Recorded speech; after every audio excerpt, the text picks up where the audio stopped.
Alright, what's going on, y'all? Today we're going over the two trades that I ended up taking. First one we ended up taking a little bit of an L, but we ended up making it back on the second trade. But first things first, coming into market, I was looking at market pre-market.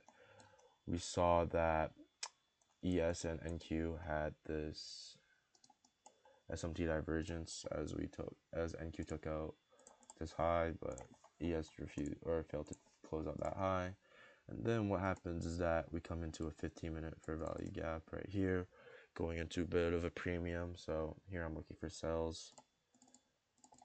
And for my confirmation to get into this trade on this 15-minute fair value gap, I had a 3-minute inversion that happened in pre-market right here. So go to the 3-minute. We had, what was it? We had the inversion take place right here. A little bit of a baby thick ass gap, but still held up. So I ended up taking that trade down. The big issue with this trade, however, was that I did not take into consider the fact that we were going into market open in about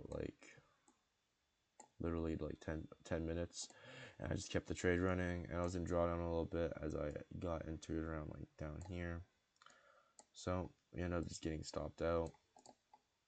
But yeah, overall, it's not a terrible setup as we have this SMT divergence right here and this 15-minute fair value gap retracement with a 3-minute inverse.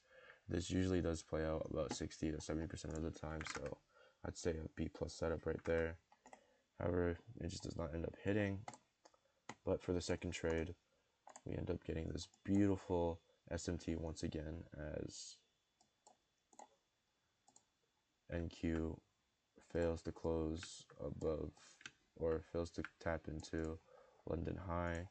However, we get this beautiful tap on ES right here, and then as that 15-minute gap, or as that happens, we get a 5-minute inverse fair value gap right here.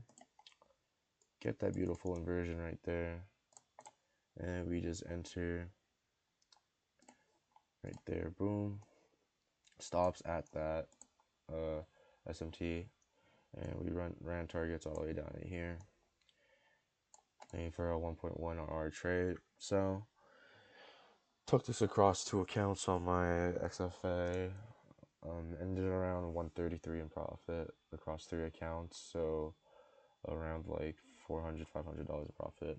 Not a bad day, honestly. Pretty good trade. Should have been safer around taking the pre-market setup, but that happens. And yeah, that was the recap for today.